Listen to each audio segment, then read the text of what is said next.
Welcome to N9 TV Telugu news. ముందుగా headlines. Trump మరో సంచలనం. భారత్ను ఉదాహరిస్తూ అమెరికా ఎన్నికల ప్రక్రియలో భారీ మార్పులు.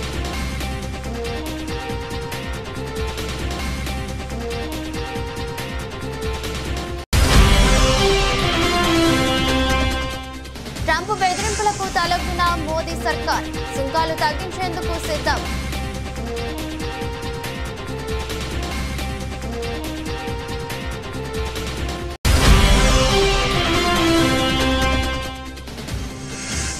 దక్షిణ కొరియాలో కార్చిచ్చు బీభత్సం. 18 మంది మృతి.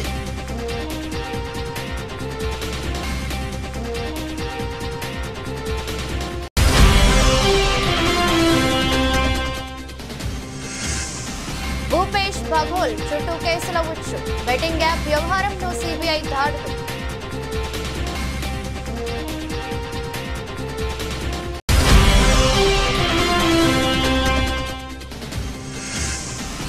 బంగారం ధర అంచనాలో కేంద్రం వైఫల్యం. ఎస్వీపీలు అటర్ ఫ్లాప్.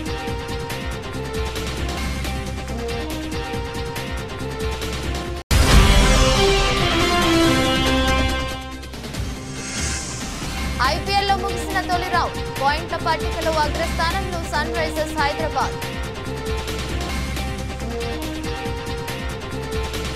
రెండోసారి అమెరికా అధ్యక్ష బాధ్యతలు చేపట్టిన డొనాల్డ్ ట్రంప్ దూకుడుగా వ్యవహరిస్తున్నారు. సంచలన నిర్ణయాలు తీసుకుంటూ ప్రపంచం దృష్టిని ఆకర్షిస్తున్నారు. ట్రంప్ ఇప్పటికే వివిధ దేశాలపై సుంకాలను వడ్డిస్తూ వాణిజ్య యుద్ధానికి తెరతీసిన విషయం తెలిసిందే. అంతేకాదు పలు దేశాలపై ఆంక్షలు, వలసదారుల పట్ల కఠిన వైఖరితో వ్యవహరిస్తూ పాలనలో తన మార్కు చూపిస్తున్నారు. అమెరికాలోని కొన్ని సంస్థల్లో సమూల ప్రక్షాళన చేస్తున్నారు. ఇందులో భాగంగానే ఇప్పుడు మరో సంచలన నిర్ణయం తీసుకున్నారు. అమెరికా ఎన్నికల ప్రక్రియలో భారీ మార్పులు చేస్తూ నిర్ణయం తీసుకున్నారు. ఇక నుంచి ఓటర్ నమోదు కోసం పౌరసత్వానికి సంబంధించిన ధృవపత్రాన్ని తప్పనిసరి చేశారు. ఈ మేరకు ఒక కార్యనిర్వాహక ఉత్తర్వుపై మంగళవారం సంతకం చేశారు.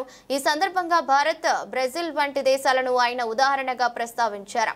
ప్రపంచంలో ప్రజాస్వామ్య విధానానికి మార్గదర్శకంగా నిలుస్తున్న అమెరికా ఎన్నికల వ్యవస్థలో మాత్రం ప్రాథమిక నిబంధనల అమలులో వెనుకబడి ఉంది. ఆధునిక అభివృద్ధి చెందుతున్న దేశాలు ఎన్నికల ప్రక్రియలో ఉన్న ప్రాథమిక అవసరమైన నిబంధనలను అమలు చేయడంలో యుఎస్ విఫలమైంది. ఉదాహరణకు భారత్, బ్రెజిల్ వంటి దేశాలు తమ ఓటరు గుర్తింపును బయోమెట్రిక్ డేటాబేస్తో అనుసంధానం చేస్తున్నాయి. అమెరికా మాత్రం పౌరసత్వాన్ని నిర్ధారించుకోవటం కోసం ఇప్పటికీ స్వీయ ధృవీకరణపై ఆధారపడుతుంది. మరోవైపు జర్మనీ, కెనడా ఓట్లను లెక్కించేటప్పుడు పేపర్ బ్యాలెట్ విధానాన్ని అనుసరిస్తున్నాయి. అయితే యుఎస్ ఎన్నికల విధానంలో మాత్రం అనేక లోపాలు ఉన్నాయని ట్రంప్ తన ఉత్తర్వుల్లో పేర్కొన్నారు. అమెరికా అధ్యక్షుడు డొనాల్డ్ ట్రంప్ హెచ్చరికలకు మోదీ ప్రభుత్వం తలొగ్గింది. అమెరికా దిగుమతులపై సుంకాలను తగ్గించేందుకు సిద్ధమవుతున్నట్టు తెలుస్తుంది. ప్రతీకార సుంకాలపై అమెరికా అధ్యక్షుడు విధించిన ఏప్రిల్ 2 గడువు సమీపిస్తుండటంతో బీజేపీ నేతృత్వంలోని కేంద్ర ప్రభుత్వం అమెరికా దిగుమతులలో సగానికి పైగా వస్తువులపై సుంకాన్ని తగ్గించాలని యోచిస్తుంది. అమెరికా దిగుమతులలో సగం అంటే దాదాపు 1.97 లక్షల కోట్ల విలువైన దిగుమతి సుంకాలపై కోత విధించాలని మోదీ ప్రభుత్వం యోచిస్తుంది. అమెరికాకు జరిగే 5.65 లక్షల డాలర్ల ఎగుమతులను రక్షించుకోవాలని ఉద్దేశంతో కేంద్రం ఈ నిర్ణయానికి వచ్చినట్టు తెలుస్తుంది. అమెరికా ప్రకటించిన ప్రతీకార సుంకాల హెచ్చరిక దాని మిత్ర దేశాలతో సహా ప్రపంచ వ్యాప్తంగా అనేక దేశాలను ఆందోళనకు గురిచేస్తుంది. అమెరికా విధించిన ప్రతీకార సుంకాలు 87% భారతీయ ఎగుమతులపై ప్రభావితం చూపుతాయని భారత ప్రభుత్వం భావిస్తుంది.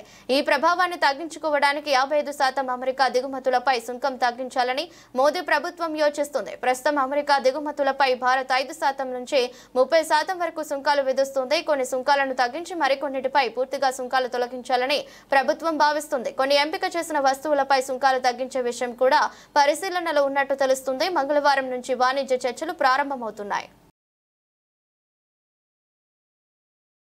దక్షిణ కొరియాలో కార్చిచ్చు బీభత్సం సృష్టించింది. కార్చిచ్చులు రేపిన దావానలం కారణంగా వేల సంఖ్యలో ఇళ్లు, చెట్లు కాలి బూడిదయ్యాయి. వేలాది మంది ప్రజలు తమ ఇళ్లను వదిలి సురక్షిత ప్రాంతాలకు తరలి వెళ్లారు. మరోవైపు ఈ కార్చిచ్చు కారణంగా 18 మంది ప్రాణాలు కోల్పోయినట్లు అధికారులు తెలిపారు. 6 తీవ్రంగా గాయపడగా మరో 13 మంది స్వల్పంగా గాయపడ్డారు. గత వారం సౌత్ కొరియా ఆగ్నేయ ప్రాంతంలో చెలరేగిన కార్చిచ్చు భారీ నష్టాన్ని కలిగించింది. బలమైన గాలులు, పొడి వాతావరణం కారణంగా మంటలు కొత్త ప్రాంతాలకు వ్యాపిస్తున్నాయి. దీంతో వేల హెక్టార్ల విస్తీర్ణంలోని అడవులు బూడిదయ్యాయి. కార్చిచ్చులను అదుపు చేసేందుకు సైన్యం సాయంతో వేలాది మంది అగ్నిమాపక సిబ్బంది పనిచేస్తున్నారు. ఈ కార్చిచ్చు కారణంగా పాఠశాలలను అధికారులు మూసివేశారు. వందలాది మంది ఖైదీలను జైళ్ల నుంచి ఇతర ప్రాంతాలకు తరలించారు. మంటల్లో వందల ఏళ్ల నాటి చారిత్రాత్మక ఆలయం పూర్తిగా కాలి బూడిదైపోయింది. ప్రభావిత ప్రాంతాల నుంచి దాదాపు 27,000 మందికి పైగా నివాసితులను ప్రభుత్వం సురక్షిత ప్రాంతాలకు తరలించింది. ఛత్తీస్గఢ్ మాజీ సీఎం కాంగ్రెస్ నేత భూపేష్ బఘెల్ చుట్టూ కేసులు ఉచ్చబిగిస్తుంది. ఇప్పటికే మద్యం కుంభకోణానికి సంబంధించిన కేసులో ఆయన ఇంట్లో ఈడీ అధికారులు సోదాలు చేపట్టిన విషయం తెలిసిందే. తాజాగా మహదేవ్ బెట్టింగ్ యాప్ ముడుపుల కేసులో సిబిఐ అధికారులు మాజీ సీఎం నివాసంలో దాడులు నిర్వహిస్తున్నారు. రాయ్పూర్, భిలాయిలోని ఆయన నివాసాలతో పాటు బంధువులు, అత్యంత సన్నిహితుల ఇళ్లలో సిబిఐ అధికారులు సోదాలు నిర్వహిస్తున్నారు. మహదేవ్ బెట్టింగ్ యాప్ ప్రమోటర్ల నుంచి మాజీ సీఎంకు 508 కోట్ల ముడుపులు అందాయని ఆరోపణలు ఉన్న విషయం తెలిసిందే.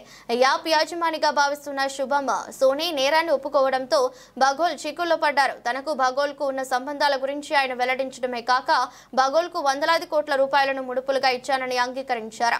ఆయన ఆరోపణల నేపథ్యంలో ఎన్ఫోర్స్మెంట్ డైరెక్టరేట్ ఇప్పటికే విచారణ చేపట్టింది. మరోవైపు మద్యం కుంభకోణంలో మనీ లాండరింగ్ కు పాల్పడినట్లు వచ్చిన ఆరోపణలపై భూపేష్ బఘెల్, ఆయన కుమారుడు చైతన్య బఘెల్ నివాసంలో ఎన్ఫోర్స్మెంట్ డైరెక్టరేట్ అధికారులు ఇటీవలే దాడులు చేసిన విషయం తెలిసిందే. భిలాయిలోని ఆయన నివాసంతో పాటు చైతన్య స్నేహితులు, కుటుంబ సభ్యులు ఇలా రాష్ట్రంలోని 14 ప్రాంతాలు ఏకకాలంలో దాడులు నిర్వహించారు. ఈ సోదాల్లో 30 లక్షల నగదు, పలు ప్రాంతాలు పత్రాలు, ఎలక్ట్రానిక్ గ్యాడ్జెట్లు స్వాధీనం చేసుకున్నారు. ఈ వ్యవహారంలో చైతన్య బఘెల్ కు ఈడీ అధికారులు సమన్లు కూడా జారీ చేశారు. కాగా మద్యం కుంభకోణం ద్వారా రాష్ట్ర ఖజానాకు భారీగా నష్టం వాటిల్లిందని, మద్యం సిండికేట్ కు 21,000 కోట్లకు పైగా లాభం చేకూరిందని దర్యాప్తు సంస్థ ఆరోపిస్తుంది. ఈ వ్యవహారంపై కేసు నమోదు చేసి దర్యాప్తు చేస్తుంది. ఇందులో భాగంగానే చైతన్య బఘెల్ నివాసంలో అధికారులు సోదాలు చేపట్టారు. జగిత్యాల జిల్లా కేంద్రంలోని ఇందిరాభవన్ లో మంగళవారం పట్టభద్రుల ఎమ్మెల్సీ తాటిపర్తి జీవన్ రెడ్డి విలేకరుల సమావేశంలో మాట్లాడారు. ప్రజా ప్రతినిధిగా అభివృద్ధి సంక్షేమ కార్యక్రమాల అమలుతో పాటు ప్రజా ఆస్తులు కూడా సంరక్షించడం బాధ్యత.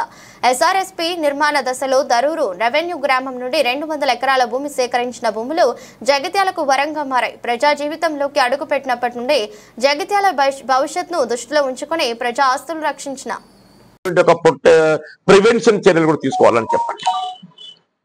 Rather what you will call to file a caveat or whatever it is, సంబంధిత అక్కడ గవర్నమెంట్ లీడర్స్ కు తగు సూచనలు మరి వారికి ఏదైతే ఉందో ముందే హెచ్చరికలు ఏదైతే వారికి తెలియజేయటం, ఆ విధంగా చర్యలు చేపట్టాలని చెప్పంటున్నా. ఈ 251 సంబంధించి కూడా ఏదైతే ఉందో ఈ 250 సంబంధించి కూడా రెవెన్యూ రికార్డులు ఏ 450 437 అనుగుణంగా ఇట్లా చేయడం జరిగిందో అవన్నీ కూడా మీరు రద్దు చేయడానికి చర్యలు చేపట్టారు. ఇలా మన నర్సింగాపూర్ అనేది కండ్ల కొట్టొచ్చినట్టు కనబడుతుంది. నర్సింగాపూర్ అనేది కండ్ల కొట్టొచ్చినట్టు కనబడుతుంది. ఇటువంటి దురాక్రమణలు ఇంకా ఇతరత్ర గ్రామాలలో కూడా జరిగి ఉంటాయి. నర్సింగాపూర్ అనేది ఏదైతుందో జగిత్యాలకు అనుసంధానంగా ఉండడంతో ఏదైతే మరి కొట్టొచ్చినట్టు కనబడుతుంది. ఇలా ప్రజాప్రతినిధిగా బాధ్యతగా ఏదైతుందో మేము మూవ్ అవ్వడం. ఇక ఇతరత్ర కూడా ప్రభుత్వ ఆస్తులు, గవర్నమెంట్ ల్యాండ్స్ ఏదైతున్నదో ఏ విధమైన అసైన్మెంట్ ప్రొసీజర్ లేకుండా, ప్రభుత్వ పరంగా నిబంధనలు పాటించకుండా రెవెన్యూ అధికారుల కొల్యూజన్ తోని కాజేయాలని ప్రయత్నించడం అవన్నీ కూడా రద్దు చేసి ప్రభుత్వం ఏదైతే రెజ్యూమ్ చేసుకోవాల్సిన ఆవశ్యకత ఉందని చెప్పండి. నేను గౌరవ జిల్లా కలెక్టర్ గారు ఏదైతే you go back to about 20 years back 1954 55 khasra 54 55 khasra నివేదికలు ఉన్నాయి. 54 55 ఖాసరా నివేదికలను ఆధారంగా చేసుకొని 54 55 ఖాసరా నివేదికలను ఆధారంగా చేసుకొని ప్రభుత్వ భూములు ఎక్కడెక్కడైతే అన్యాక్రాంతమైనట్టు గోచరిస్తుందో గుంటూరు భారతదేశాన్ని గుంటూరు వైపు తల తిప్పి చూసేలా చేస్తా, దేశంలో నా గుంటూరు పార్లమెంట్ ను నెంబర్ 1 గా మారుస్తా అని చెప్పిన పెమ్మసాని మాట అక్షర సత్యంగా నిలుస్తుంది. ఒక్కో నెల ఒక్కో నూతన ఆర్ఓబితో రహదారులతో పెమ్మసాని గుంటూరు పార్లమెంట్ లో నిధుల వర్షం కురిపిస్తున్నారు. 9 నెలల కాలంలో వరుసగా 5 ఆర్ఓబిని మంజూరు చేయించిన పెమ్మసాని గుంటూరు పాలిట అపర భగీరథుడిగా కీర్తి గడిస్తున్నారు. విద్యా ఐటీ శాఖ మంత్రి నారా లోకేష్ మంగళగిరి, గుంటూరు, అమరావతి ప్రజలకి మరొక శుభవార్త.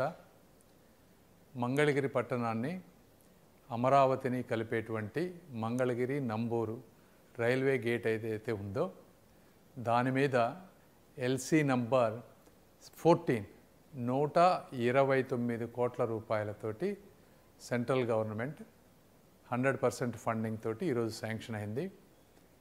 ఈ బ్రిడ్జ్ చాలా ఇంపార్టెంట్.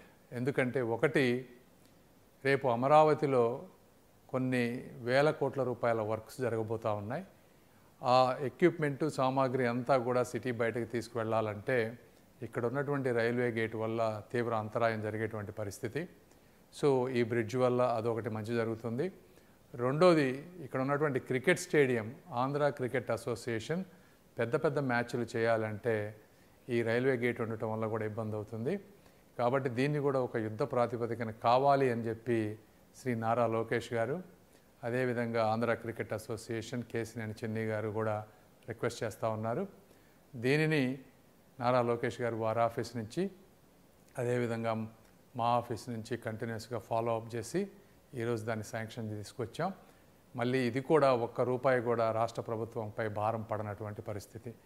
ఈ విధంగా చూస్తే ఈ గుంటూరు పార్లమెంటు పరిధిలో ఇప్పటి వరకు తీసుకువచ్చిన బ్రిడ్జిలతో కలిపి, దీంతో కలిపి 5 బ్రిడ్జిలు కంప్లీట్గా సెంట్రల్ గవర్నమెంట్ ఫండింగ్తో వస్తున్నాయి.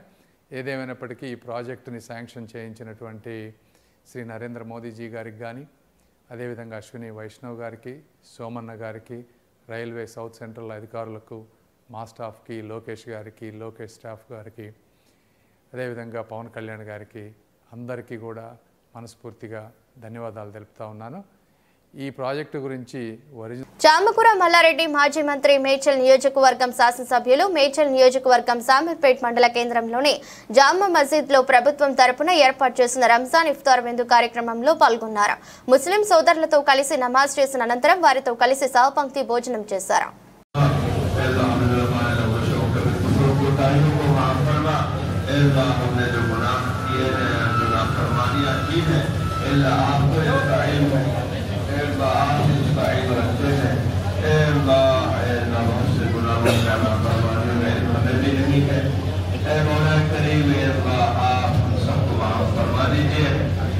हम सबको माफ फरमा कर अपने रजा वाले रास्ते पर लगा दीजिए, अपने जन्नत वाले रास्ते पर लगा दीजिए, हिदायत वाले रास्ते पर लगा दीजिए, सिरात मुस्तकीम पर हम सबको चला दीजिए।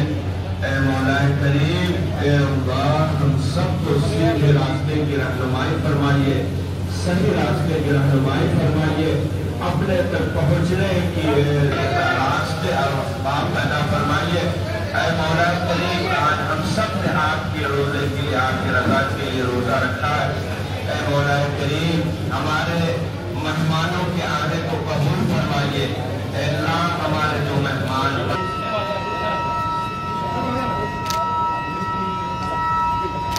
सर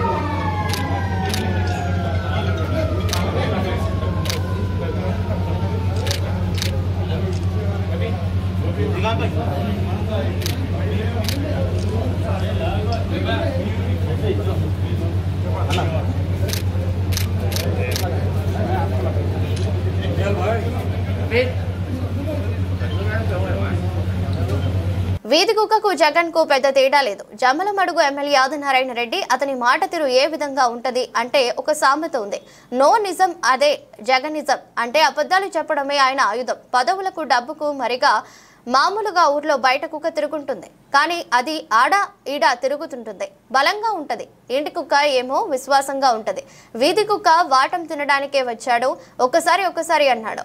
అధికారం ఇచ్చారు, ఇక చాలు. ఒక ఘాట్లో కుక్క ఉంటది, అది ఎద్దును తిననీయదు, తను తినదు. అంటే తను కట్టడు, తను ఎవరిని కట్టనీయడన్నారు. అంటే అతను మాట తీరు ఏ విధంగా ఉంటుందంటే ఒక సామెత ఉంది, నో నిజం అదే జగనిజం. బాగానండి, నో నిజం అదే జగనిజం అంటే అబద్ధాలు చెప్పడమే ఆయన ఆయుధం. పదవులకు డబ్బుకు మరిగి మామూలుగా ఊర్లో బయట కుక్క తిరుగుతుంటుంది, అది ఆన్నే తిరుగుతుంటుంది, బలంగా ఉంటుంది. ఇంటి కుక్క ఏమో విశ్వాసంగా ఉంటుంది. ఇది కుక్క వాటం. తినడానికే వచ్చినాడు. ఈ రాష్ట్రాన్ని నాశనం చేసేదానికి వచ్చినాడు. ఒకసారి ఇచ్చారు కదా, అయిపోయింది కదా, ఇంకా సాలించుకో రాజకీయం. రైతులు బాగుపడాలా. అరటికి రకరకాలుగా ఉత్సాహంగా ఇన్సూరెన్స్తో పాటు ఇన్పుట్ సబ్సిడీ అక్కడ పోయి అధికారులు చెప్పడం కాదు, మేము చెప్తున్నాం. సెంట్రల్ ఇన్సూరెన్స్ పాలసీ ఉంది. ఫసల్ బీమా యోజన ఒక స్కీమ్, ప్రధానమంత్రి ఫసల్ బీమా యోజన. ఒక ఘాట్లో కుక్క ఉంటుంది, అది ఎద్దును తిననీయదు, తను తినదు. అంటే తను కట్టడు, తను ఎవరిని కట్టనీయడు. అంతా నాశనమైంది. ఇటువంటి వ్యవస్థ పోవడం లేదో మీరు ఆలోచించాలి. అసలు ఇన్సూరెన్స్ బనానాకు ఉంది అనే విషయం అతనికి తెలియదు. ఈరోజు అధికారులు స్పష్టంగా చూపించారు. అయ్యా స్వామి, ఇన్సూరెన్స్ ఉంది, నీకు దరిద్రం ఏమి తెలియదు, నీకు అవగాహన లోపం ఉంది, అధికారం కావాలా, బటన్ నొక్కి ఏమి చేయలేక ఉచిత పశు వైద్య శిబిరాలను రైతులు సద్వినియోగం చేసుకుని పశువుల ఆరోగ్యం పట్ల ముందస్తు జాగ్రత్తలు తీసుకోవాలని Gajwel AMC chairman Narender Reddy, vice chairman Sardar ఖాన్లు సూచించారు. బుధవారం జగదేవ్పూర్ మండలం పీర్లపల్లి గ్రామంలో గజ్వేల్ వ్యవసాయ మార్కెట్ కమిటీ ఆధ్వర్యంలో చేపట్టిన ఉచిత పశు వైద్య శిబిరాన్ని ప్రారంభించి మాట్లాడారు. పశువులు ఆరోగ్యంగా ఉంటే రైతులకు ఆర్థికంగా మేలు చేకూరుతుందని ఉచిత పశు వైద్య శిబిరాన్ని ఏర్పాటు చేసినట్లు తెలిపారు. పశువులకు సాధారణ చికిత్సతో పాటు నట్టాల నివారణ, వైద్య పరీక్షలు నిర్వహించి అవసరమైన పశువులకు టీకాలు, మందులను ఉచితంగా అందజేస్తామన్నారు. ఈ కార్యక్రమంలో కాంగ్రెస్ మండల పార్టీ అధ్యక్షులు రవీందర్ రెడ్డి, డాక్టర్ శ్వేత, డైరెక్టర్లు సముద్రాల హరినాథ్, నరసింహారెడ్డి, రాములు గౌడ్, మాజీ ప్రజాప్రతినిధులు మహేందర్ రెడ్డి, మల్లేశం, మల్లికార్జున్ రెడ్డి, అమర రాము తదితరులు పాల్గొన్నారు. ఈరోజు మన జగదేవ్పూర్ మండలమైన పీర్లపల్లి గ్రామంలో వ్యవసాయ మార్కెట్ కమిటీ ద్వారా పశువులకు హెల్త్ క్యాంప్ నిర్వహించడం జరిగింది. ఉచిత హెల్త్ క్యాంప్ నిర్వహించడం జరిగింది.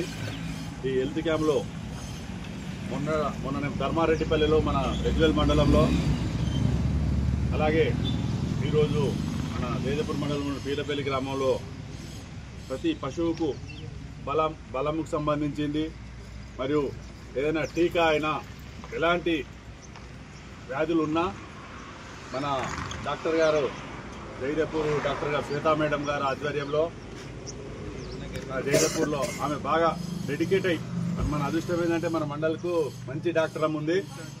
ఆమెనే జస్ట్ ఇట్లా అన్నమో లేదో ఏ ఊర్లో అయితే మంచిగా ఉంటుంది, పశువులు ఎక్కువ ఉన్న ఊరాన్ని దేవులాడుకుంటా అంత ఇంట్రెస్ట్గా ఉన్న డాక్టర్ అమ్మ ఉండడం మన జగదేవ్పూర్ మండలంకు మరియు మనం పశువులు చదువుకునే అందరి రైతులకు భాగ్యంగా భావిస్తూ ఈ ఉచిత క్యాంపును అందరూ రైతులు వినియోగించుకొని ఇంకా అన్ని మందులన్నీ తీసుకొని మొత్తం ఈరోజు ఏమేమి మందులు అవసరం ఉన్నాయో ప్రతి పశువుకు కానీ, గొర్రెలకు కానీ, మేకలకు కానీ అవి సంబంధించి అన్ని మందులు ఈరోజు సాయంత్రం వరకు, మధ్యాహ్నం వరకు ఉంటుంది. అందరూ వచ్చి తీసుకుపోయి ఈ పశువులను సంరక్షించుకునే బాధ్యత రైతులది. పశు సంపదను పెంచుకుంటేనే కదా రైతు సంపద పెరిగేది. అందులో భాగంగానే మనం ఈ క్యాంపు నిర్వహించడం జరుగుతుంది.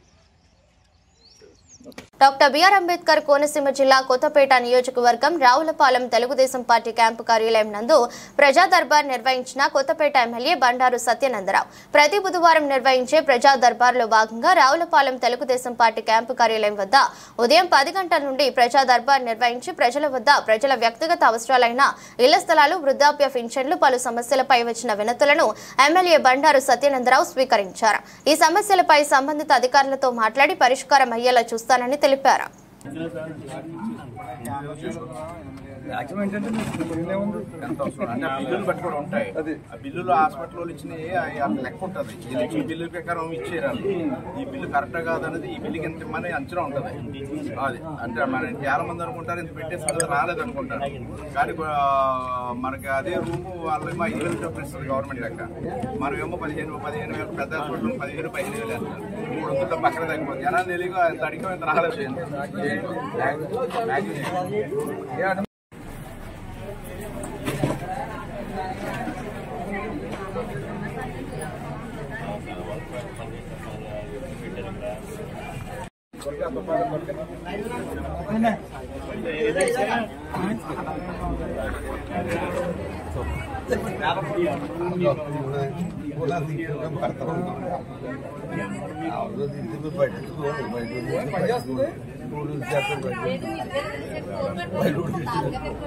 మళ్ళీ స్కిట్ చేశారు కదా అందులో అర్ధరాత్రి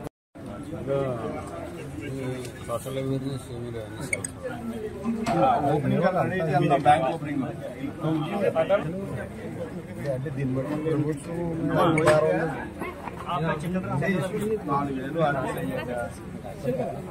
అందరిలోనూ కూడా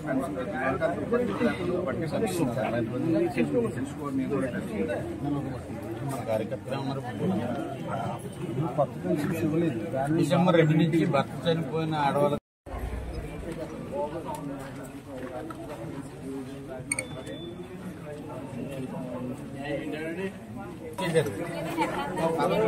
అసలు ఎవరికి నుంచి వచ్చారండి. పెద్ద సమస్య మనకు ఎక్కడ చూపించారు గోపాలపురం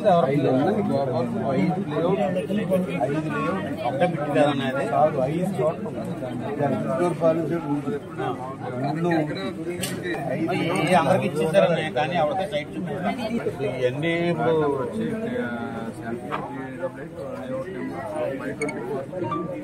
ఫ్లాట్ నెంబర్ 524 అది ఏ నెంబర్ ఎక్కడ ఉన్నది ఎవరికి తెలియదు.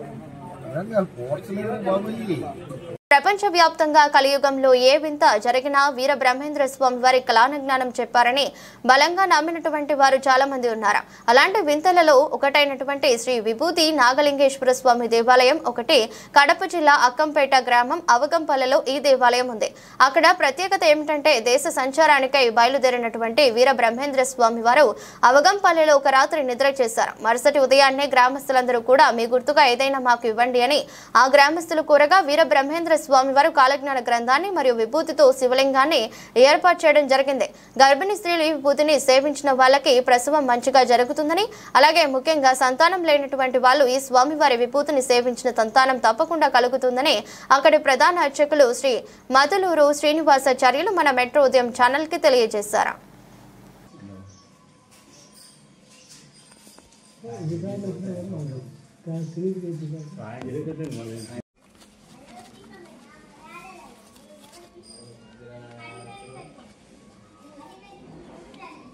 పెన్నుతోనే రాసింటారా? గంట ఉంటుంది. నువ్వు మామూలుగా టెంపుల్లో ఉన్నా బయట ప్రోగ్రాంలకైనా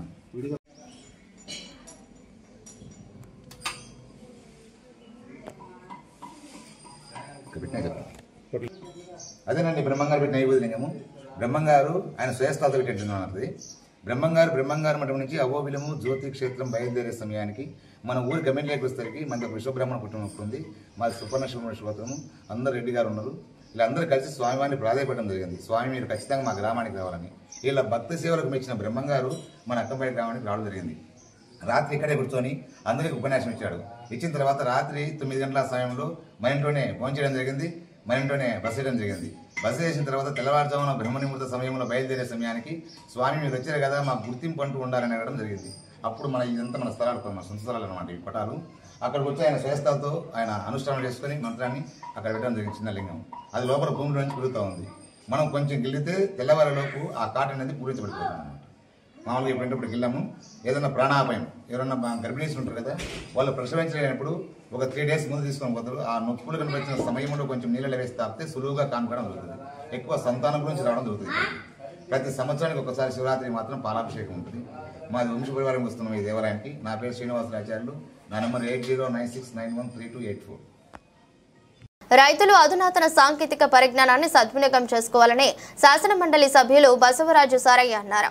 మంగళవారం వరంగల్ జిల్లా నగర 43వ డివిజన్ రంగసాయిపేటలో 3 రోజుల పాటు నిర్వహిస్తున్న రాష్ట్ర స్థాయి రైతు ఉత్పత్తిదారుల సంఘాల మేళాను శాసన మండలి సభ్యులు బసవరాజు సారయ్య, రాష్ట్ర oil fed chairman Janga Raghavareddy, జిల్లా కలెక్టర్ డాక్టర్ సత్యశారద, కుడా చైర్మన్ ఇనుగాల వెంకట్రామరెడ్డిలతో కలిసి ముఖ్య అతిథిగా హాజరై జ్యోతి ప్రజ్వలన చేసి ప్రారంభించారు. నేటి నుండి 3 రోజుల పాటు కొనసాగనున్న మేళా సందర్భంగా ఏర్పాటు చేసిన 50 వ్యవసాయ సంబంధిత పనిముట్లు, యంత్రాలు, ఉత్పత్తుల స్టాళ్లను అతిథులు సందర్శించి యంత్రాల పనితీరు, ఉపయోగాలను నిర్వాహకులను అడిగి తెలుసుకున్నారు. అన్ని రకాల సంఘాలు ఏర్పాటు చేసి రైతులకు న్యాయం చేసి రైతులను మంచి దారిలో నడిపించడం కోసం ఈ కార్యక్రమం ఏర్పాటు చేశారు.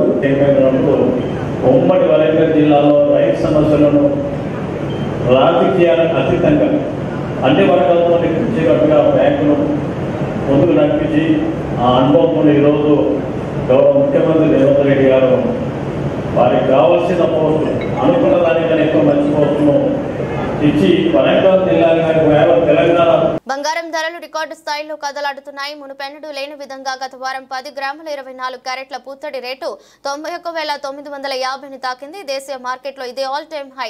దీని ప్రకారం చూస్తే 2017లో SBGBలను కొన్ని ఇన్వెస్టర్లు లాభాల పంట పండినట్టే ఏడాది అప్పుడు కొన్న బాండ్లే మెచ్యూరిటీకి వస్తున్నాయి. నాడు తులం 29,667.50గా ఉన్నది.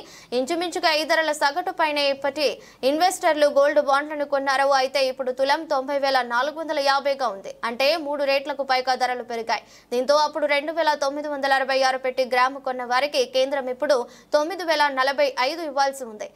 అలాగే సదరు 2,966పై వార్షిక వడ్డీ 2.50% చొప్పున అదనంగా చెల్లించాలి. ఈ లెక్కన ప్రతి గ్రాముకు మొత్తంగా దాదాపు 9,700 చెల్లించాలి. 2018, 2019లో SGBలను కొన్న వారికి ఇంచుమించుగా ఇదే లాభం రానున్నది. ఆ రెండేండ్లు గ్రామ ధర 3,000, 3,500 మధ్య ఉన్నది. దీంతో ఇప్పుడున్న గరిష్ట ధరలకే లాభాలను ఒడిసి పట్టుకోవాలని ఇన్వెస్టర్లు భావిస్తే 2017 నుంచి 2019 వరకు కొన్న వారంతా బాండ్లను ప్రభుత్వానికి సమర్పించి నగదు చేసుకోవచ్చు. అదే జరిగితే ఖజానాపై ఒక్కసారిగా వేల కోట్ల రూపాయల భారం తథ్యం. మార్కెట్ ట్రెండ్ ను చూస్తే ఇప్పట్లో ఈ ధరలు తగ్గేలా లేవు. ఇంకా పెరిగినా ఆశ్చర్యపోనక్కర్లేదు. పైగా ఏడాది ఆఖరు కల్లా తులం ₹1,00,000 చేరుతుందన్న అంచనాలు బలంగా వినిపిస్తున్నాయి. దీంతో SGBలను కొన్న వారికి కాసుల వర్షం ఖాయమే. IPL 2025 అటాసంగా మొదలైంది. ఇప్పటి వరకు గ్రూప్ దశలో అన్ని జట్లు ఒక్కో మ్యాచ్ ఆడాయి. 18వ సీజన్ మార్చి 22న defending champion Kolkata Knight Riders Royal Challengers Bengaluru match తో మొదలైంది. తొలి రౌండ్ లో చివరి మ్యాచ్ మంగళవారం గుజరాత్ టైటాన్స్ పంజాబ్ కింగ్స్ మధ్య జరిగింది. అన్ని జట్లు ఒక్కో మ్యాచ్ ఆడగా గతసారి రన్నర్ అప్ గా నిలిచిన సన్ రైజర్స్ హైదరాబాద్ జట్టు పాయింట్ల పట్టికలో అగ్రస్థానంలో నిలిచింది.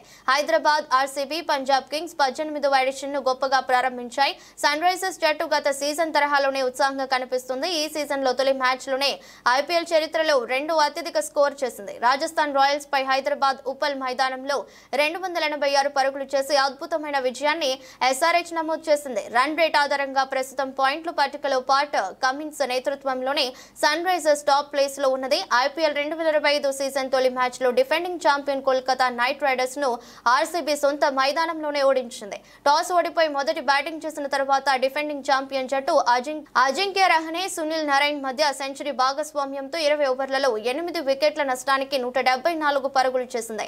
ఆ తర్వాత RCB 16.2 ఓవర్లలో 3 వికెట్ల నష్టానికి 177 పరుగులు చేసి 7 వికెట్ల తేడాతో మ్యాచ్ ను గెలిచింది. RCB రన్ రేట్ ఆధారంగా పాయింట్ల పట్టికలో 2వ స్థానంలో ఉంది. ఈ సీజన్ పంజాబ్ కింగ్స్ శ్రేయాస్ అయ్యర్ నాయకత్వంలో ఆడుతుంది. ఉత్కంఠభరితంగా సాగిన మ్యాచ్ లో గుజరాత్ ను 11 పరుగుల తేడాతో ఓడించింది. అహ్మదాబాద్ లోని నరేంద్ర మోదీ స్టేడియంలో జరిగిన ఈ మ్యాచ్ లో టాస్ ఓడిపోయి ముందుగా బ్యాటింగ్ చేసిన పంజాబ్ శ్రేయాస్ అయ్యర్ అద్భుత ఇన్నింగ్స్ తో పంజాబ్ నిర్ణీత 20 ఓవర్లలో 5 వికెట్ల నష్టానికి 243 పరుగులు చేసింది. ఇది IPL లో పంజాబ్ కు 2వ అత్యధిక స్కోర్ కావటం విశేషం. ఈ మ్యాచ్ లో కెప్టెన్ అయ్యర్ 42 బంతుల్లోనే 97 పరుగులు చేసి నాట్అవుట్ గా నిలిచారు. ప్రియాంచార్య, శశాంక్ సింగ్ సైతం రాణించారు. ఆ తర్వాత బ్యాటింగ్ కు వచ్చిన గుజరాత్ నిర్ణీత ఓవర్లలో 5 వికెట్ల నష్టానికి 232 పరుగులు మాత్రమే చేసింది. ప్రస్తుతం పాయింట్ల పట్టికలో పంజాబ్ 3వ స్థానంలో ఉంది. వార్తలు ముగించే ముందు మరోసారి హెడ్లైన్స్. ట్రంప్ మరో సంచలనం. భారత్ ను ఉదాహరిస్తూ అమెరికా ఎన్నికల ప్రక్రియలో భారీ మార్పులు.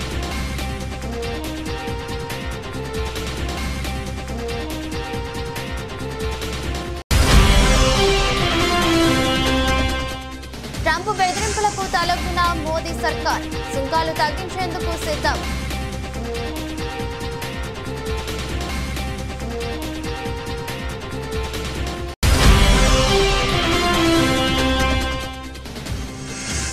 దక్షిణ కొరియాలో కార్చిచ్చు బీభత్సం. 18 మంది మృతి.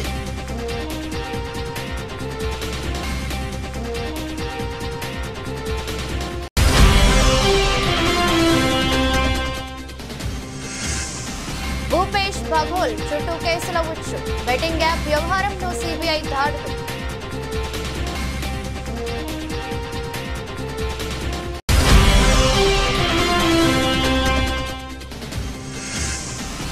బంగారం ధర అంచనాలో కేంద్రం వైఫల్యం. SGBలు అటర్ ఫ్లాప్.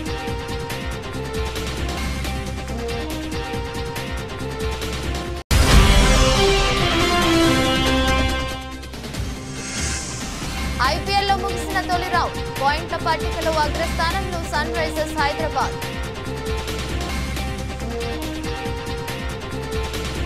ఇది బులెటిన్. మరో బులెటిన్లో మళ్ళీ కలుద్దాం. అంతవరకు సెలవు. నమస్కారం.